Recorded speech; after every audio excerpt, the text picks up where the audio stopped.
Welcome to the Locker Room. This is Southland's podcast for men, where we demons conversations, talk about the right things in the right ways. My name is Scott Hatfield. Thanks for checking out the podcast. This podcast is all about, it's completely about creating a culture of strong, godly men that fight for the most important things. And we are wrapping up a series on parenting today. It's been pretty straightforward. We've taken 4 weeks to talk about the hardest job on the planet.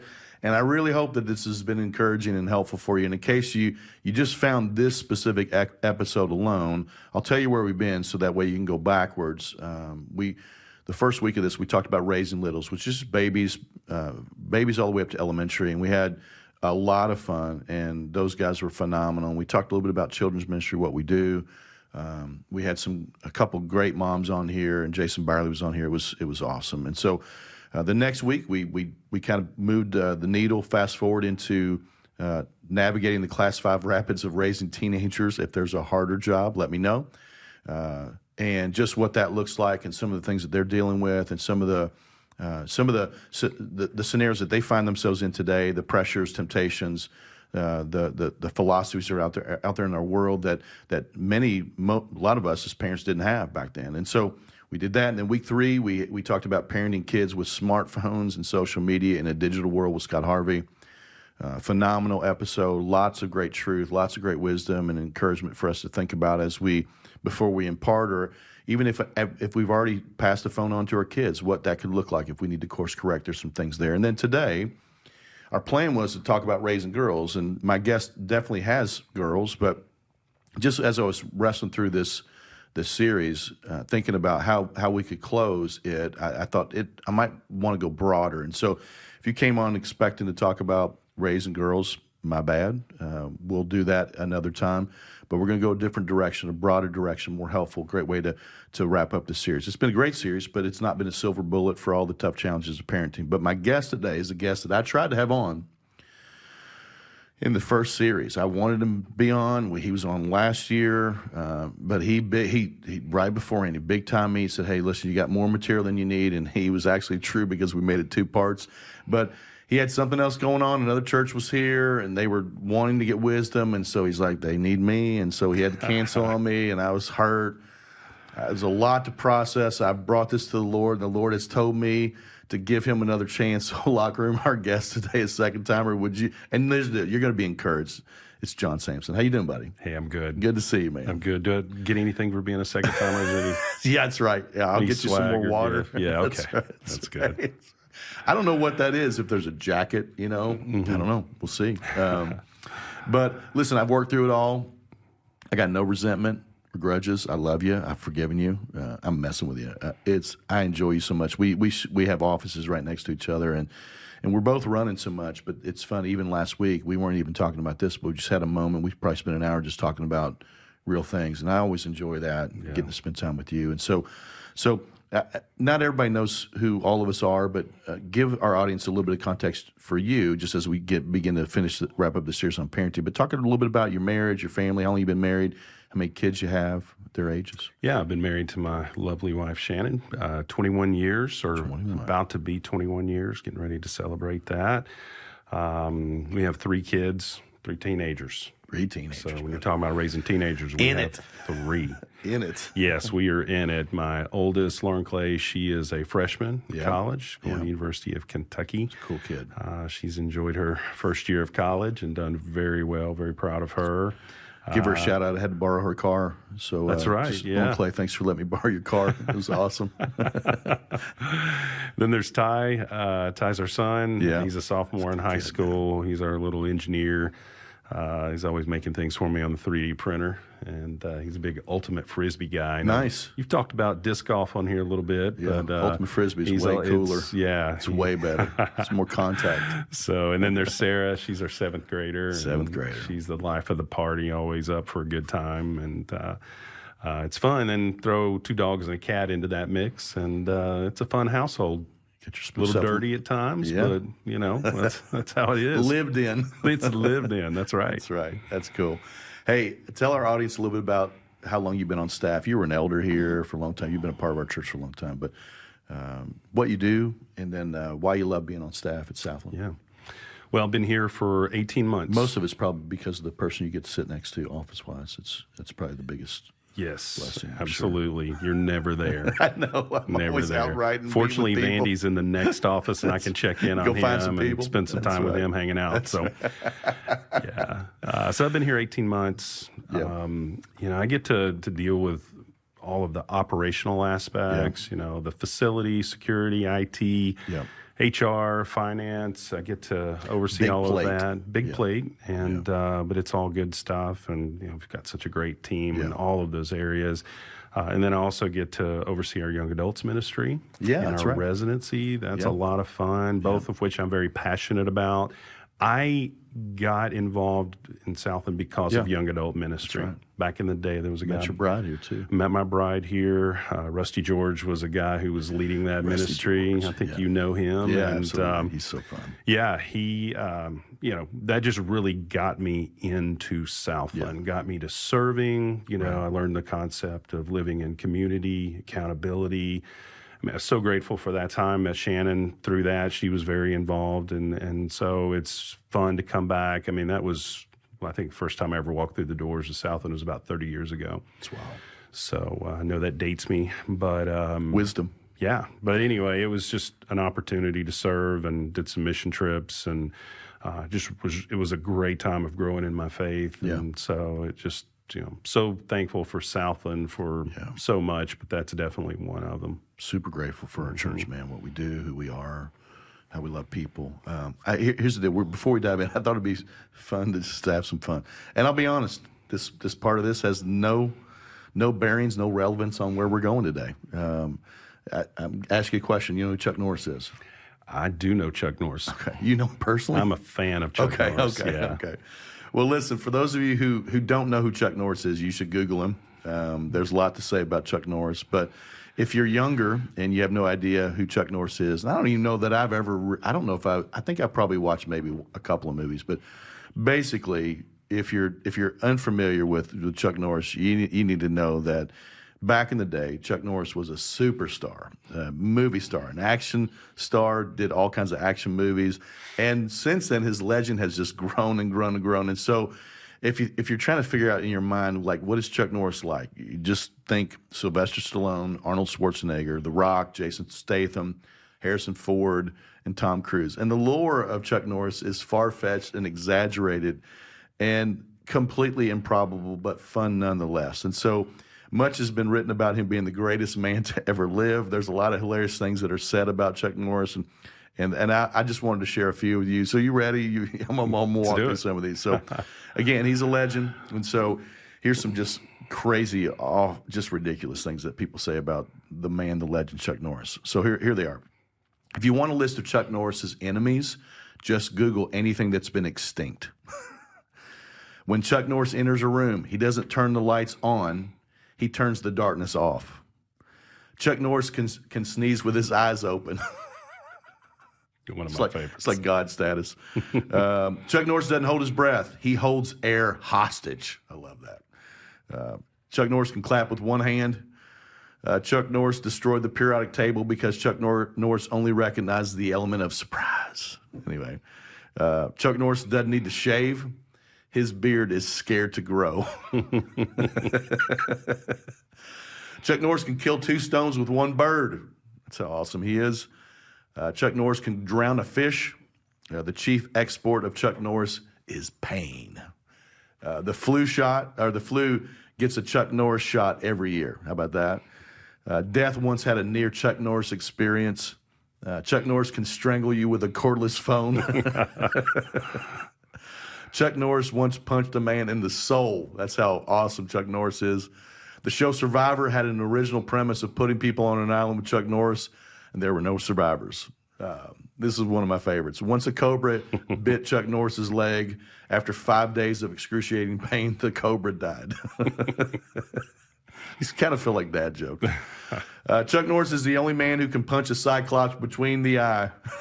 I like that. The darkness is afraid of Chuck Norris. When the boogeyman goes to sleep at night, he checks his closet and under his bed for Chuck Norris. He's a bad man. Anyway, what do you think about those? Pretty awesome, right? Yeah, I've always loved the good Chuck Norris jokes. Yeah. There's hundreds of them. There are. Yeah, it's amazing how many there are. Yeah. Chuck Norris just turned, I believe, 80 years old. Did he? He looks good for 80. Yeah. He's got that machine that he and whatever her face, Christine Brinkley or whatever. Oh, I don't know. Yeah, it's some kind of weird bench that you slide up and down on. I don't know. I don't know if it's, I don't know, snake oil. I don't have any idea. But hey, it's Chuck Norris, so he'll live forever.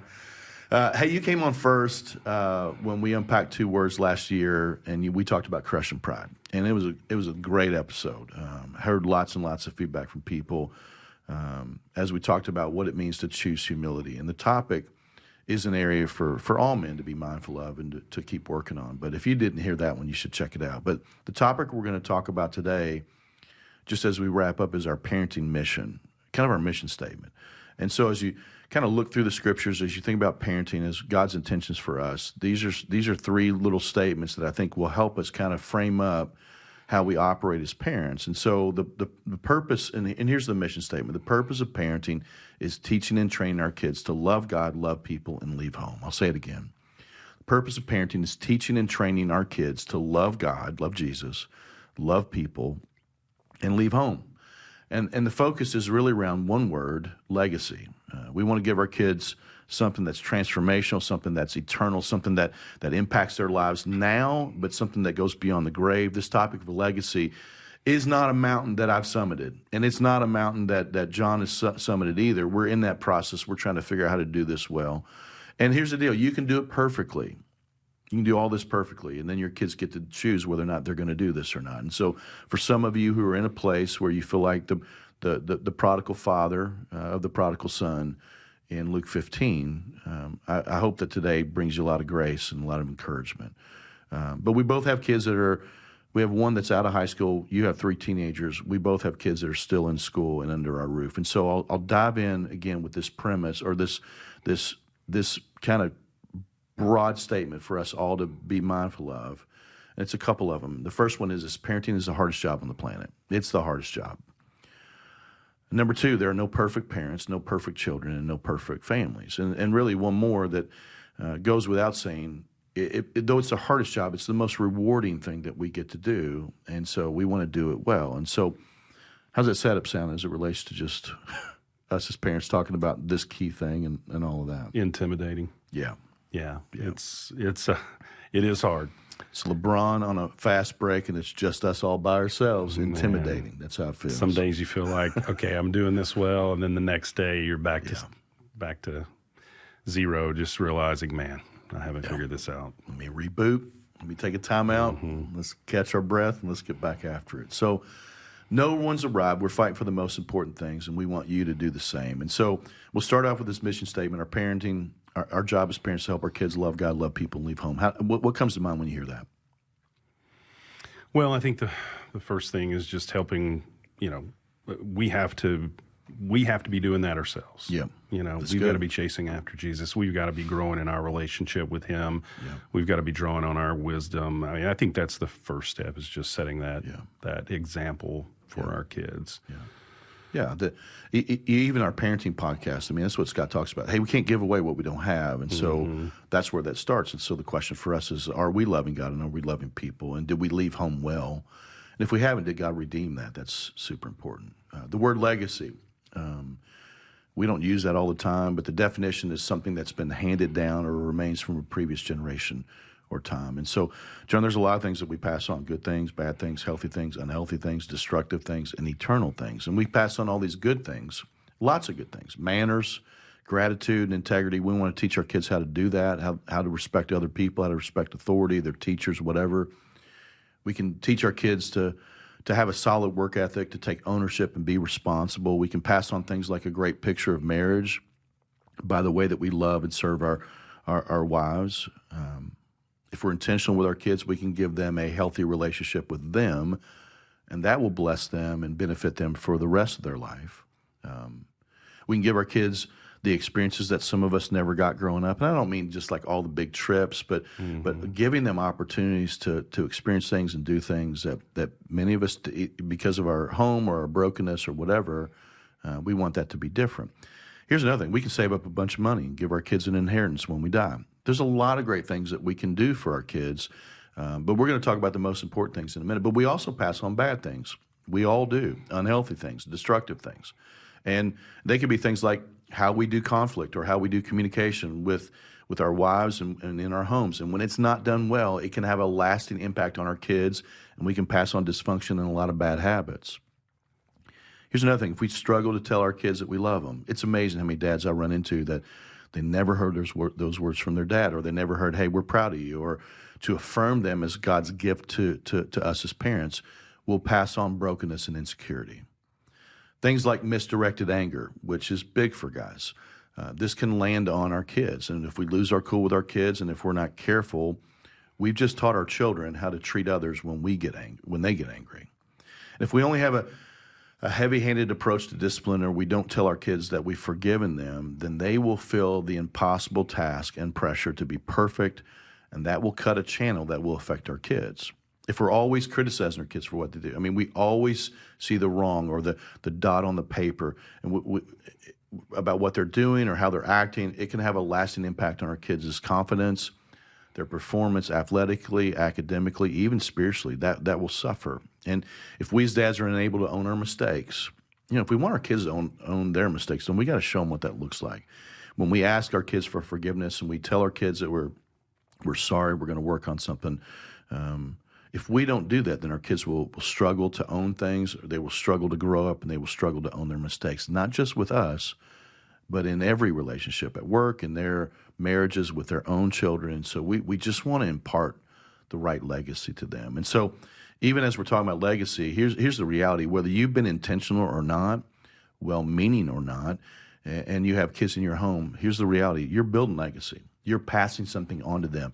You may not have thought about it, but the question is this: is it a good legacy, a healthy legacy, an eternal legacy, or is it something else? And so, dads, we got to be mindful and prayerful and intentional when it comes to how we approach parenting and how we engage our kids and how we invest in their lives. And so, John, I want to focus on our time around these three big areas in our parenting mission statement: to teach and train our kids to love God, love people, and leave home. So we'll look at the first part. Teach and train our kids to love God. And so I'll start with Paul's words. There's a lot of verses. I just put one in here for now. Ephesians 6, 1-4. Paul says this to parents and to dads. Children, obey, and to kids. Children, obey your parents in the Lord, for this is right. Honor your father and mother, which is the first commandment with a promise. It says, so that it will go well with you and that you may enjoy a long life on the earth. Fathers, this is for us. Don't exasperate your children. Instead, bring them up in the training and instruction of the Lord. So as you're thinking about what we can grab out of that passage, John, what thoughts come to mind? What key things can we lift out of that passage? Well, one of the things I always focus on in that passage is, not exasperating your children. Yeah. And explain that so that way people know what that big word is. Well, obviously, from my experience, I can get into lecture mode. Yeah. There've been a few times I've raised my voice or whatever. And if you really pay attention to your kids, they'll shut down. Yeah. And then there's resentment and things like that over time can obviously grow. We see it all the time. We've experienced it in our own lives. And so I think for me on that one, part of it is just understanding your kids, understanding sort of their psychological makeup. Yeah, I've got one kid that used to put themselves into timeout. Yeah, they have a big shame button. Yeah, big guilt button. So I've got to be aware of that, and I've got to pay attention to that. And I've got another one who fights to the death. Yeah, and so I didn't do it. I can't just go in I have those the too. same way with each one of them, and so that takes a little bit of time to think through it, discussing it with my wife, talking about the personality, understanding that. So, if they're not going to listen to you, it's not going to be good, and so you don't want that resentment to grow over time as well. That's good, very, very good. Yeah, I mean, even the first part, it says, "Children, obey your parents in the Lord, for this is right." And man, if you've got godly parents and you're a teenager listening to this, then my hope is that you would assume the best intentions, that they really do just want good for you. They want what God wants for you, and honoring them is important. And not just what you do around the house, but in how you live outside of that home. And then that whole piece about exasperating your kids. We just don't want to infuriate or incense or put them in a lose-lose situation, just like you said. Because if we do, we'll lose our voice. And that's not helpful for us, and it's definitely not helpful for them. So, Another piece for me is critical is just understanding myself as well. I mean, if there's anything God's redeemed in my life, it's anger. Yeah, it's good. Yeah, I've had a temper in the past and been angry, and buttons can get pushed, and there's no one who can push those buttons like kids can. Yeah, and so I have to be aware of that as well, and grateful for what God has redeemed that and continues to help me overcome that. But that's one of those things that factors into that and how you approach your kids. And if you're just doing it out of pure emotion, which is easy to do in the moment, I think that's a critical piece, is also knowing yourself and taking those things before God. It's amazing when we're calm and our voices are low, and we speak to them. We try to connect with them before we correct. And we're doing it with a lot of grace and a lot of truth. How different their response can be, and it gives them an opportunity to stand back up and do the right things. So what are some things that you and Shannon do to teach and train your kids to, Lauren, Clay, and Ty, and Sarah, to help them love God, to experience His love for them? There's several things that come to mind for you. I mean, there's things that you do that you've been a parent for quite a while. You love the Lord. Both of you and Shannon are great couple, and I know that you guys are intentional. But what are some things that you all been trying to do or you're doing now to help your kids really love God? Yeah. Well, for me, the first and the thing that, if there's been anything I've done consistently, is just praying for my kids. It's huge. Every day, just constantly praying for them, and as their lives change, as they grow, as their friends change, all of those pieces, just continuing to pray for them. They've had opportunities to see us pray. I mean, we pray as a family, we pray over meals, but then when they can see you, alone praying, and I have a vivid image of my mother on her knees, That's cool. praying. Just happened to walk in and she was praying, and I can't tell you how old I was, but I was young, and it's still, in my mind, and I'm grateful for that. That's really cool. One of the things that, especially as the kids have gotten older and been teenagers, one of the things that we enjoy is talking about the sermon on Sunday, either on the ride home. They're all part of service. Yeah, back during COVID, we sort of started this, we're all sitting around the TV watching the sermons, and then we spend the next, 30 minutes just getting everybody's perspective and talking about it. It's fun to hear John their was perspective. terrible today. I mean, that was ridiculous. That sermon was so bad. Yeah, we would grade them. We would give them scores. No. That's right. But that's great. It's an opportunity just to see where they're at and give them an opportunity to ask questions. So we still enjoy doing that. Now, in all transparency, that would usually lead to me raising my voice and getting angry, because what would happen is we're all sitting around the living room and somebody's laying down, and now somebody's playing with a dog and not paying attention, and my blood pressure is just going. Heard it once. Do we have to talk about it? Yeah. I've had a few families tell me they experienced the same thing, so that was good. It was not a fun season. Making church a priority, but also making serving others a priority. Yeah. I think that's been good. One thing that we've done. I'm grateful too. I mean, one of the benefits of being around South, there's so many opportunities to serve. Correct. I mean, our teams do such a great job of just making it easy. If you want to serve, if you're thinking about serving, all you got to do is just send a note in, and they get you set up. You show up, they give you a shirt and tell you what to do, and you get to just love on people, serve people. So grateful for that. Even for teenagers, sometimes you kind of think, well, they can serve when they get older. And it's like, no, man, if you'll just look around even on our weekends, you'll see teenagers everywhere, and especially our children's ministry. I mean, there's so many, but I mean, there are people in worship and production. They're students in lots of different places. And so parents be mindful of that there are opportunities for them to serve. And you know what? They can do it while you're at church. I mean, it's a really, really cool thing too. So, yeah.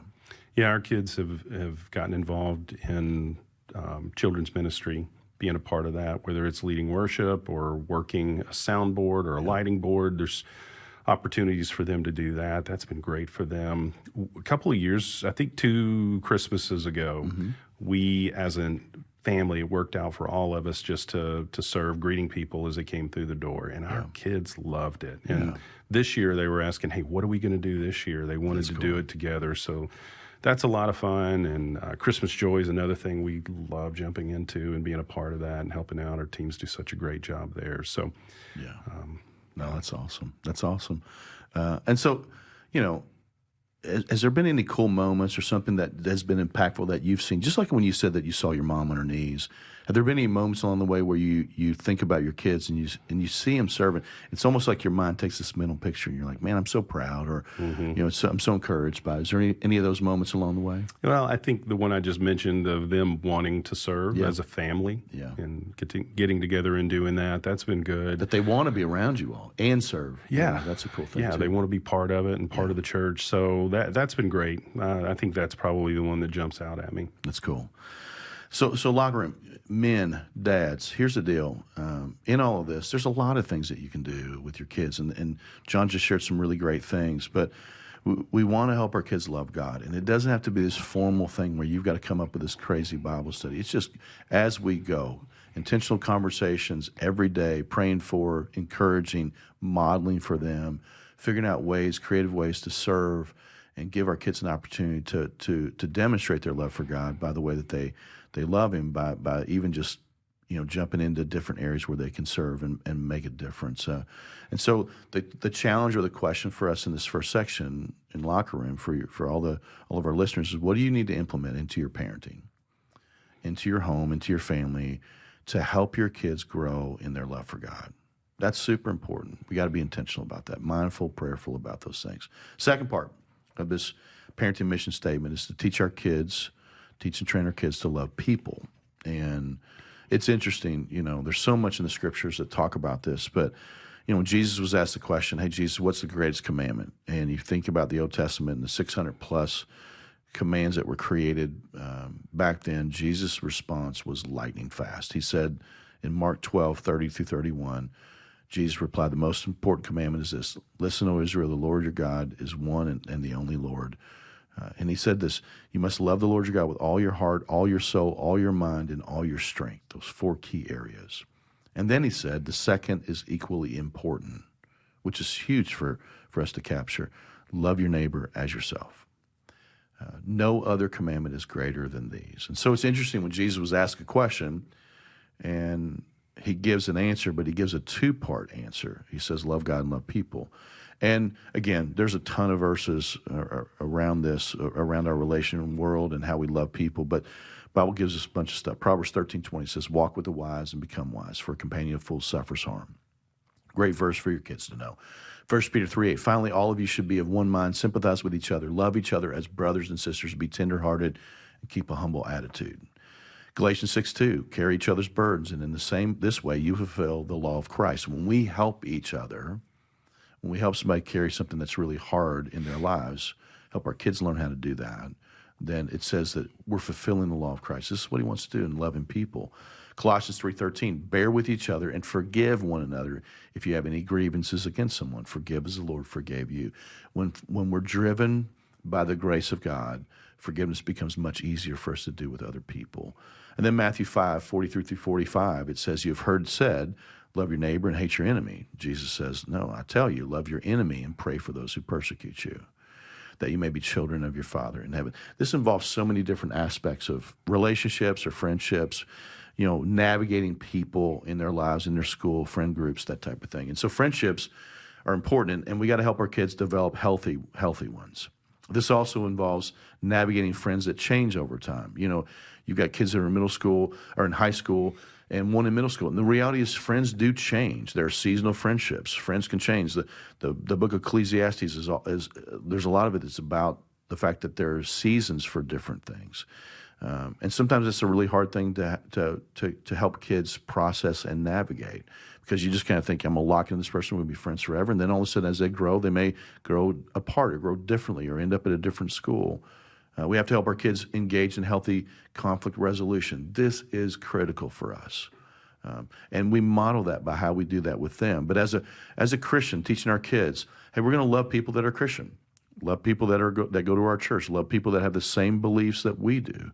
But also as a Christian, it doesn't just involve loving them, those who are Christian. It involves people that may not love Jesus or aren't interested in faith, people who you can be friends with, people at school, classmates, teammates that don't know the Lord. We're called to love them too. learning how to love those who are very different than us, those who are struggling. There are times where, you know what, there are kids in their classes or kids that they show up in the lunchroom table and they don't know anybody. They don't have friends. And so we try to teach our friends to not fit into a circle, but to create their own circle. Because there are kids that need friendships. And just because they don't look like you, just because they're not on the same team or have the same common interest, we're called to see people as they are and love people the way that God has loved us. And so this also involves, the fact that there are kids that are in your kids' classes that may come from a tough background, or the reality is we're constantly monitoring our kids and say, hey, how was the day? What was the best part of the day? Anybody hurt your heart? Anything going on? And we'll hear my daughters say, hey, this kid said this about me, or they did this or that. And it's like, hey, we should, I appreciate the fact that hurts. And I want to remind you that everybody's got a story. Some people, it's like, well, his parents are divorced, or whatever that is. The reality is, there are kids that have stories. And so everybody's got one. I had one, you have one, and that matters. And so this also involves us praying and serving and building relationships with, helping them do that with their friends that don't know Jesus, and loving them the way that Jesus has loved them. And even for our job as parents is to supplement their witness with Christ to their friends, with the hope that, God may open up the door, that they may say yes to the gospel, they may begin to experience God's love. And so as we talk about that big list of all these different types of dynamics, John, are there a few areas as you think about your kids and helping them even navigating the hard side of friendships, some stuff that you guys have done? Yeah, we've dealt with the changing of friends over time, and we've had some, a few situations that have been kind of rocky. It opens a door for conversation, and that's, I think, always good. I can think of a few situations, but I just think all in all, that's where it's really tough because, it's not just a straightforward formula or calculation on how to do it. It gets more complex. And so you're thinking on your feet a lot to try to figure out, okay, what's the right direction to go? You brought up something that we've tried to do is just recognizing that, hey, we're all hurt and broken people. Yeah. And some of us have different situations that maybe add to the hurt and the brokenness. Yeah. And we all respond at times out of where we've come from, and some of that hurt and some of that pain. So part of it is helping them develop the emotional intelligence to look beyond that. Big. Yeah, to look beyond that. And it's hard. I mean, especially if you're a feeler, somebody says something bad or negative, you really take it to heart. Yeah. And so helping them to begin to develop those skills to look beyond that and to figure out what's going on. Yeah. So I think that's one, learning to love those who are different than us. I think that's, we all of us tend to want to just huddle around with people that are like us, that we like, and that are fun to be around. It's easy. And so that's one where, we've at times tried to push our kids a little bit, especially if we're in a situation where we see the one kid sitting by themselves and we've tried to push our kids to go and be the friend and pull them in. They don't always like that, but it's part of that journey and helping them understand, and also telling them to put themselves in that kid's shoes. Yeah. So those are a couple of things that we've tried to do and tried to address. It's really good. Part of that journey.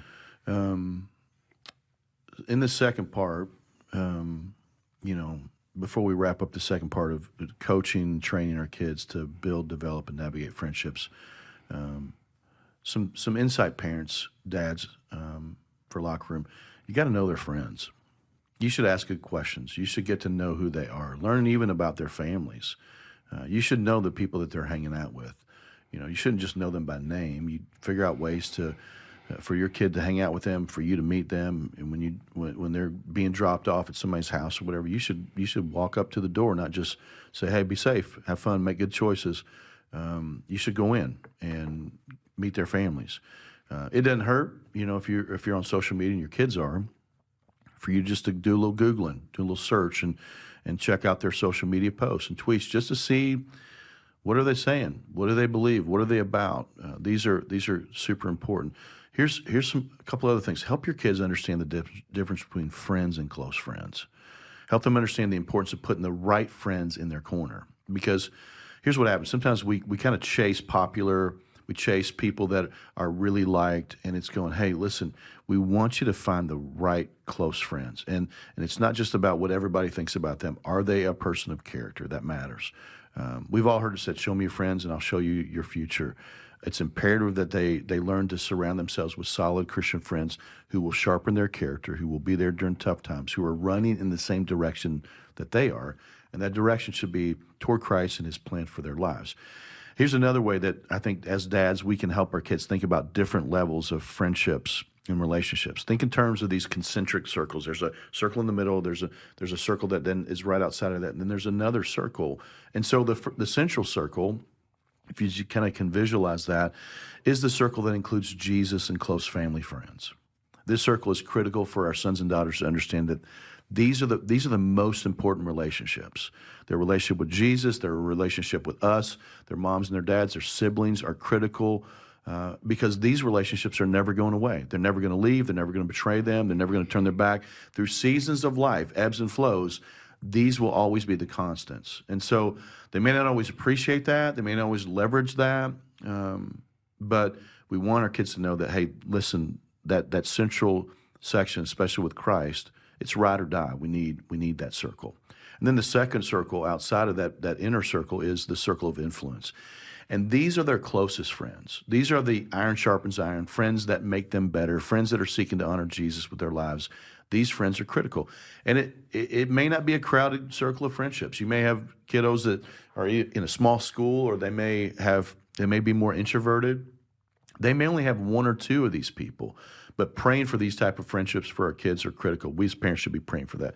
These are friends that they do life with. These are friends that they would live in community with and just really sharpen and really knowing each other. And then the third circle, you can call it whatever you want, but I'm just going to call it everybody else. These are other friends, classmates, teammates, kids from church, kids that don't go to church, people that they hang out with but are not necessarily people that fit in that circle of influence. And we got to help our kids make that distinction. They aren't necessarily even bad kids. They could be good kids. They just may not be the right kids that need to be in that circle, that when your child, your son or daughter is wrestling through things, they may not be the person that you want to ask for wisdom. You want the right people in their lives. And that's why I think student ministries is super important, having people around them, and you have opportunities to see other kids that are chasing the same thing. So dads, we have to help them, pray for, encourage them, and be a witness to those kids. These are the kids you probably want in your circle. And again, they're going to make those decisions. One more thing that I think is critical, because you already mentioned this too. People can move in and out of these circles. The Bible talks about seasons. Things change. Friends change, even close friends at times. And God is good to provide close friends in every season if we're open to it. There are times when we have to help our kids see friendships change. Even for me personally, it's one of those things where over the last 4 or 5 years, I've got some really tight relationships with guys that I didn't know that well. I mean, you and I have gotten to know each other quite a bit, and there are things that I would reach out to you for, and I know that you would do the same for me. And but if you don't create space, you don't go, well, listen, I've got all my friends. This is all I'm going to ever have. The reality is you're going to miss out on some of the blessings that God wants to give you. And so we want our kids to understand that too. So anything about all of that, as we talked about circles and helping them discern the difference between some of those things? And yeah, it's challenging. It's difficult. But, a word you use a lot on here, and when I'm taking notes, I usually write this word down, is intentionality. Yeah. And I think one of the biggest challenges that I have had is when life has gotten super busy. Yeah. There's a lot going on, and sometimes it's a lot easier just to go hit the couch than it is to stop and think, what am I doing from, being intentional about thinking about my kids' friends and thinking about who are these circles or in these circles, and then also having the conversation with them about it. Yeah. So that's one of the greatest challenges that I've found, that I have to be intentional and be thinking about this, journaling, writing about it, thinking about it. And I know that's going to be a challenge for everybody. Yeah. I mean, just, listen, we pray for our kids all the time. Here's a question. Do you pray for their friends? Because they're spending a lot of time with them, and that matters. And maybe you've got a kid that, is just struggling right now relationally. Are you praying for God to bring the right friends? Are you looking around to help them? Are there people through your networks and relationships that can you can help kind of build a bridge so that way you can get some people together to connect with your son or your daughter. Man, sometimes it just takes, it's crazy the difference when you just have one solid close friend. I mean, it's a game changer. So that really matters.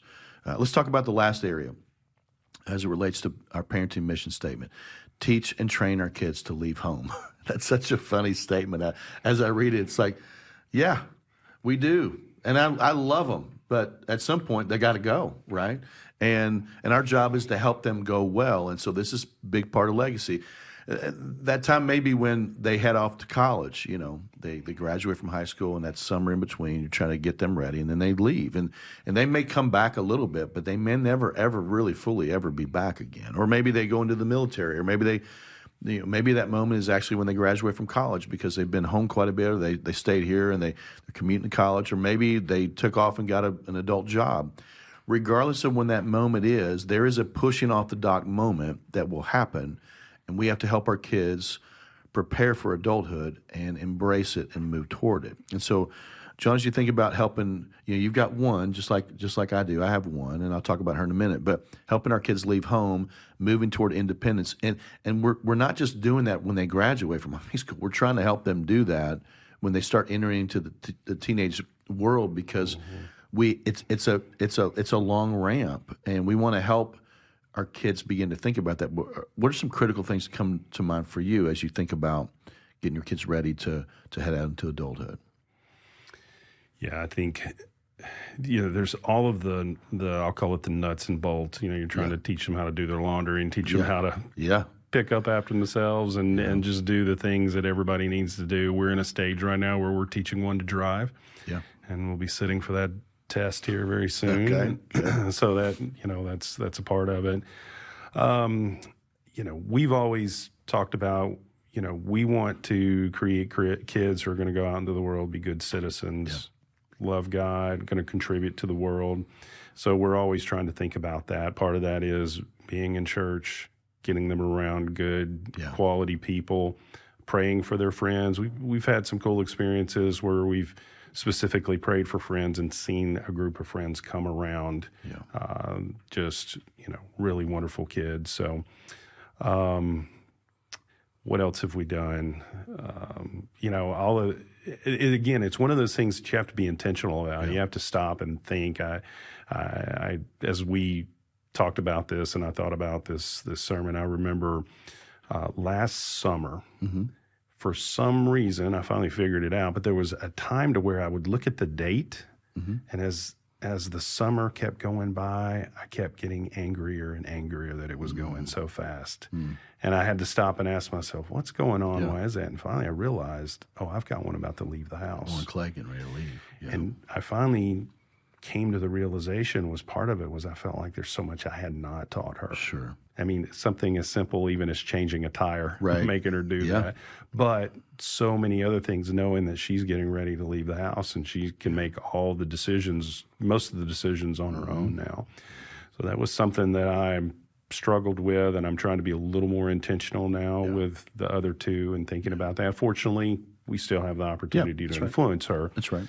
But it is something that hit me hard when I saw that date coming when she was going to leave and move into her dorm. That's good. That's good. Thinking about just all these different things, there's so many little bullets in my brain as I think about this, but giving our kids more responsibility in high school. If we want them to be responsible, we can't wait for them to be adults to do that. And so we got to prepare them for life after high school, helping them discern college or trade school or military, helping them discern what are they passionate about, what academic areas are they good at, and then trying to figure out how to match that for whatever future God may have for them. Help them understand that their faith in Jesus has to become their own. Our kids are in a faith with our families and your family, and though they've made personal decisions to know the Lord, at some point their faith will really be just only theirs. Again, they have the legacy of faith that we're imparting to them, but then they've got to decide what they're going to do with it. As they grow up, we got to help our kids understand that, hey, as you grow up, the decisions are greater because the consequences are bigger and they're more impactful. Reminding them that God has a plan, Jeremiah 29:11, that the enemy has a plan, John 10:10, and that that plan is out there for us, for them to discern and try to figure out. We have to shift our parenting from discipline to coaching, and that's a hard shift because we're trying to help them go out on the field and play. And so in high school and middle school, they're starting to do that. And so our job, we can't just run out and rescue them. We can't just play for them. We have to coach them in the right ways. And then with a lot of encouragement, a lot of reminding them of key truths or promises or what we think about them, affirming them. And then, just helping our kids discern what's next after high school. And so let me say this, dads and parents, I know this is hard. Just as you felt that way about your daughter getting ready to leave for college, it's something with your first one. And I've got a friend that his last one's getting ready to leave, and so that's a different feeling too. But I've got a daughter that's 22. She went off to college. She's been married a year now, and it was hard. But it's God's intentions for us, for our kids. As hard as it is to let them go, we have to do everything in our power to help them prepare and navigate adulthood. And I remember when Avery approached college, it was a healthy dose of grief and joy for me.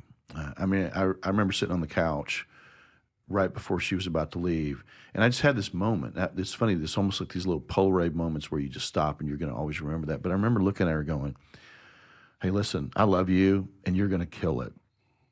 But I'm going to miss this.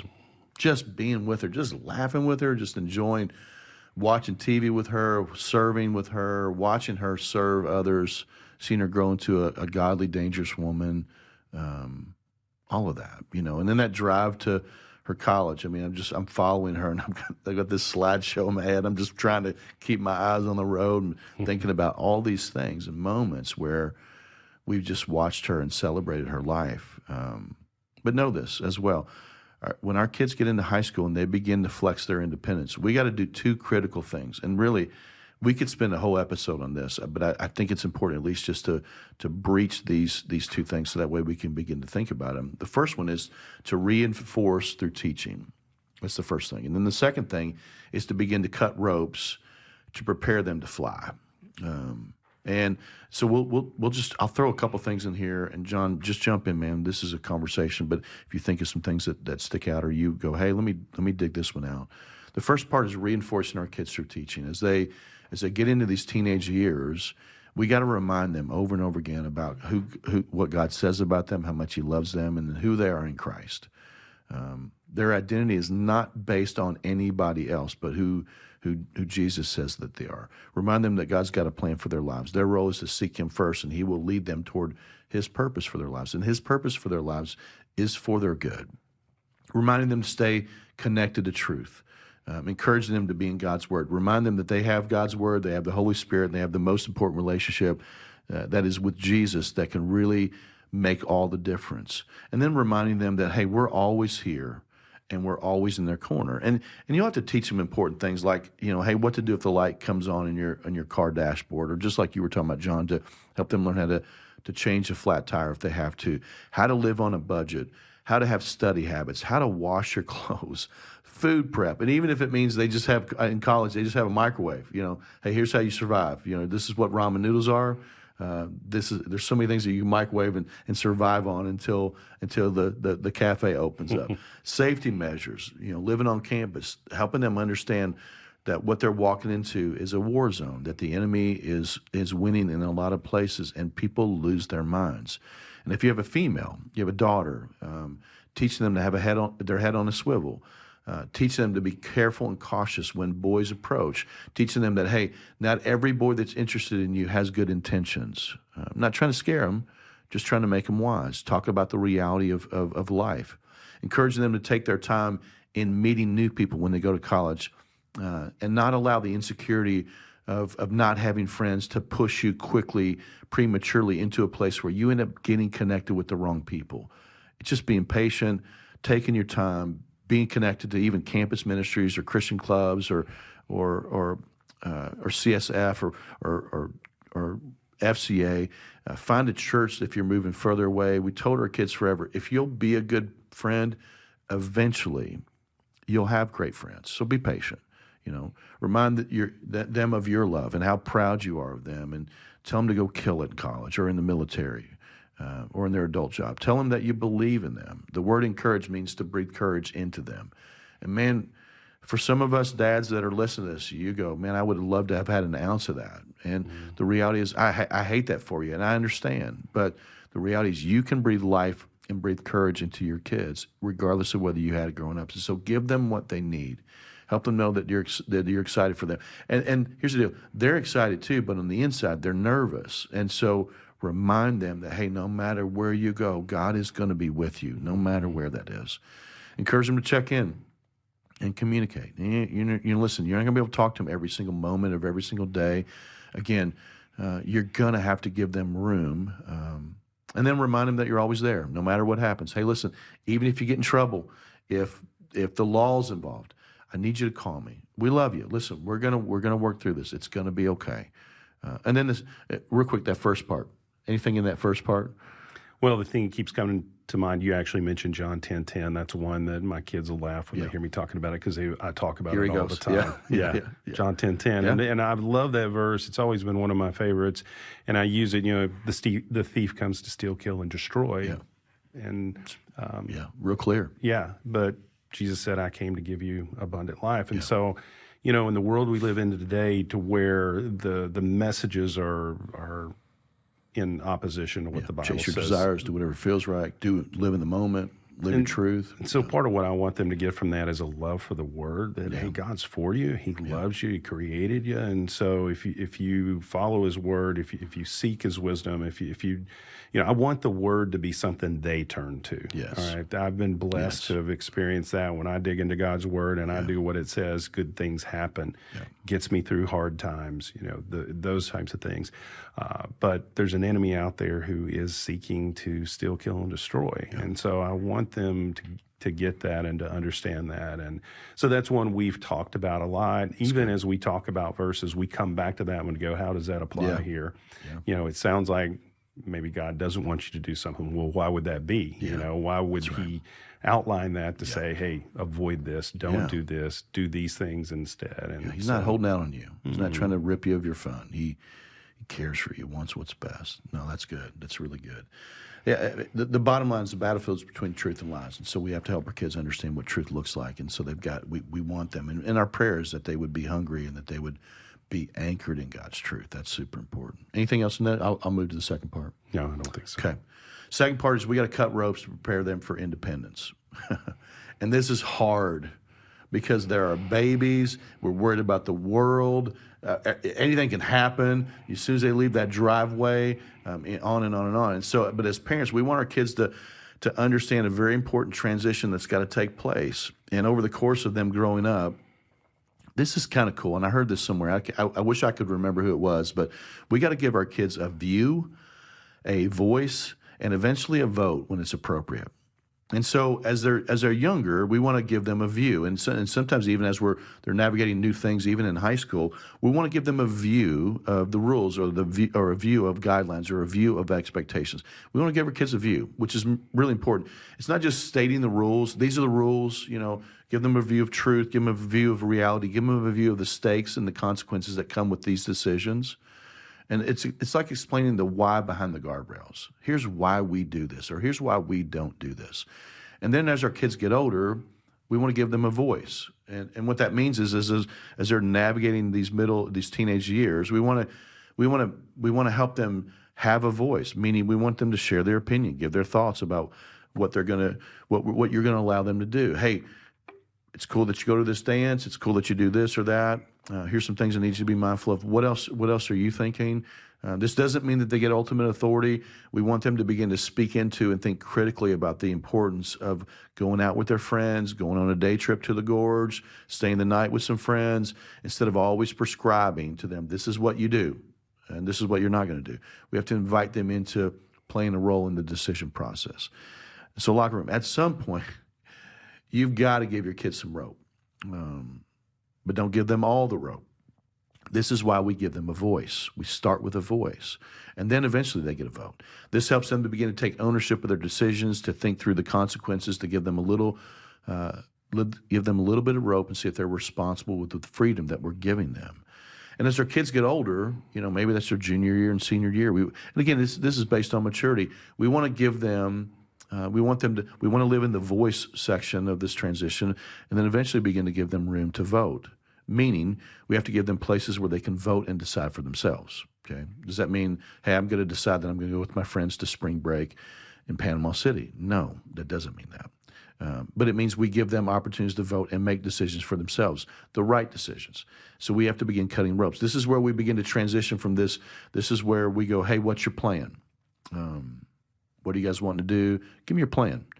And the reality is we'll learn if they've spent any time thinking about it. Well, we're just going to go hang out. Well, no. You give me your plan, and then we can go from there. This is a hard one, but it's a necessary part of teaching and training our kids to leave home. We have to start asking, hey, what's your plan for that date? What's your plan for that day trip? What's your plan for that hanging out with guys or hanging out with girls or hanging out with this big group? Where you're going to the mall, whatever it is, you're going to move. What's your plan? So dads and parents, it doesn't mean that you can't speak into it or modify it. Say that, hey, I'm not comfortable with that. Even veto that plan if needed. But here's the deal. This is super important for you to hear. If we don't give them a vote and begin to teach them to make good decisions and think through the consequences when they get off to college or they leave our homes, here's one or two things that are going to happen. They will either struggle to make decisions because we've been so protective, and they become so codependent, and they have no confidence and no critical thinking, or they'll go buck wild. They'll just go, hey, the heck with it. And neither of these desired results are good for them and good for us as parents. So we got to help our kids navigate making decisions, moving toward independence and adulthood. And then they start with our regulations and our guardrails, and we have to help them begin to transition toward regulating themselves, and whether that's social media or being on video games or just their life when they get up, when they don't. They have to begin to establish their own guardrails. We have to teach them how to do this, and it takes time. And there will be plenty of lessons, even hard lessons along the way. And let me say this, dads, they're going to make mistakes. They are. We did. You did. And we want, what we want to do is as we help them cut ropes slowly with a lot of intentions, and then give our kids the room to make decisions, and then they have to live with the consequences. And here's the deal. These are blips on the radar when they make these decisions. We can help them. Let's bring grace and truth back into those matters, but they're going to make mistakes. Dads, when our kids get into high school, I think it's important for us to begin to share some of the hard lessons that we've learned in dating, in friendships, in time management, in working a job that you don't like, in team sports, in dealing with difficult coaches and difficult teammates, decision-making, the stuff in high school and the stuff in college. Here's the deal. Mistakes we make, regrets that we have, God wants to use those. He wants to recycle those. He wants to work good out of those things to help shape our kids' faith and their life and their decision-making and their dating relationships. The best wisdom is learned from godly parents who made solid decisions and even hard lessons that they've learned that they can impart to their kids. So, Locker Room, this last part is really crucial and overwhelming for us at times. It will require much from us. And so I'll pause there. Anything that you think about that jumps out at you? Yeah, I think one of the things that you said that really jumped out at me was the question, what is your plan? And what I've learned in just relationships, but especially with my kids, can't say I'm always good at this, but when we were talking about not exasperating them, and I said I can get in that mode of lecturing. Well, lecturing just doesn't, I didn't listen to those lectures very well when I was a teenager. Right. But engaging someone with questions, it engages a different part of the brain, and it gives you an insight into where their thoughts are, what their mindset is, how they're approaching something. I found that to be a great way to not allow my emotion to take over, but just ask questions, start to listen, that whole seek first to understand, then be understood mentality. Really good. And then it gives an opportunity to just help guide them along and help them to make the right decision. So I think that's great. What's your plan is a great question to ask. And am I saying, do they not have a curfew? I'm not saying that you don't have a curfew for them. You can have a curfew for them. I'm not saying that, that you're going to like everything that they choose. You just got to be mindful. And you can modify those things. You can go, hey, you know what, I'm really not comfortable with you going here or doing this or, camping out in the gorge and you just got your license 5 minutes ago. That's probably not a good thing. Use wisdom, use discretion, that type of thing. But the last area is really crucial and overwhelming at the same time, but it's going to require much from us. A lot of patience, a lot of prayer, a lot of grace, a lot of coaching. We have to be intentional. We have to help our kids prepare to leave home and in their adulthood. And here's the key thing to remember. I've already said it. They won't do it perfectly, and we won't do this perfectly either. And here's the deal. We don't have to, and they won't be able to. We have Jesus. They have Jesus. They have the Holy Spirit.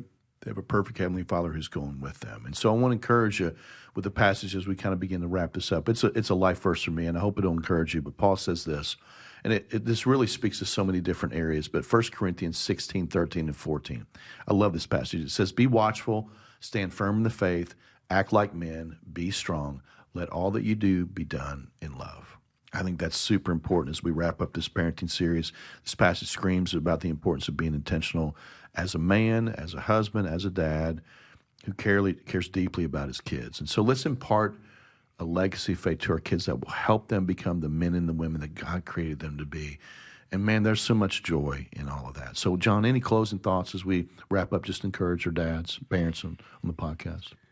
Yeah, I can look back, and my parents were not perfect. Yeah. I know they loved me, and there was a lot of discipline and a lot of good things that they did. And so I can look back on that and get a little bit of solace from not being a perfect parent myself. That's right. You know, and just trying to invest in them and understand what is it that they need, asking good questions again. Another thing, too, that I think is critical, and being part of this team has been such a blessing to me. Yeah. You and I have had these conversations. Nate Head and I just had a conversation about getting together for lunch. We got boys the same age. Yeah. I've had conversations with John and with Scott about raising kids and dealing with kids or dealing with certain situations. And so the whole idea of living life in community and finding other dads who are doing it well and talk to them. Trying to do it. Yeah. We have a friend, Ross Barnett, tells a great story. Him and his wife got married. They became Christians. They didn't come from families to where they're, that this was the approach. And so they went out and found couples who did it really well and went to dinner with them. I just had a younger guy who's got young kids call me and said, hey, can you get together for lunch? He wanted to talk about, he's been around my kids and has seen them and really appreciates that and came and sat down with me, and I was able just to share some insights and thoughts. So, living in community, we talk about it. It's part of our triangle, and it's critical in parenting. You can't do it alone, and there's a lot of people who have been through some of those challenges that will help you. Yeah, find some people that are that are really working hard. They're really intentional with this. And I love the fact that you brought up Ross and Michelle Barnett, because that whole thing about cutting ropes, that was a conversation I had at a lunch with him, and we were just talking about navigating these teenage years. And he said, you got to start cutting ropes, buddy. You got to help her begin to think critically about what she's going to do and the decisions she's going to make, because you won't be there. And that was so helpful back then. And so, the reality is just looking around and going, man, who's in this battle, the same battle that we're in, who's trying to chase the same things. What can we take? Because listen, we can learn from everybody. You can. You just learn to ask good questions. Hey, what are you wrestling with now? How did you guys handle this? What mistakes did you make? Those are some great questions that will avoid some of the worst pitfalls that you end up with, and you just may end up with some great wisdom that encourages you as your parent. This is a great topic, and teaching our and training our kids to love God, love people, and leave home is so critical. And man, I can't thank you enough for coming on. I love doing this with you. You're so much fun. Hey, one more thing I wanted to add is, you spent a lot of time preparing for these, and you sent me your notes, and there's so much in here that I was taken away going, oh, I need to do that, and I need to do that. So I say that as encouragement to other people. None of us have this figured out. None of us do. And, I know you've got so many years of experience in student ministry and children's ministry and talking to parents, and I could see a lot of that in these notes where, you've talked about these things for so long, and that's just, it's like a toolbox for me. I'm going to go back through this and start picking things out that I'm going to be a little more intentional about. So thank you for that. I really appreciate it. It's funny doing all these too. It just, talking through all these different podcasts, it really helps me kind of keep things front and center that I need. So it's really helpful. But no, these are things, again, as we said earlier, these are not some mountains that we've summited. We're working on it. So grateful for you, grateful for your wife Shannon, and your kids. Man, it's cool to watch them grow, and it's cool to get to do ministry with you. So grateful that you're part of this, man. Thanks for doing this today. Thank you. Hey, this podcast has encouraged you. I'd love to hear from you. If you're wrestling with Christianity, we'd love to know more about what it means to be a Christ follower, be baptized. Or if you're just wrestling, you're stuck, and you're going, hey, I don't know what my next step is. We'd love to help you, whether that's getting into a group or connecting you with our care team to talk about baptism, whatever that looks like. You can send us an email at lockerroom@southland.church. And as always, if this podcast has encouraged you, share it with a friend. And listen, I know this. There's another dad out there. There's a set of parents that you care about. There's some parents of your kids' friends that could really use this just to encourage them with this episode, or even these last, this four-parter that we did inside a locker room. So give it away. It's free. See if it encourages other men and other parents in your life. Thanks for listening. We'll catch you next time on Locker Room.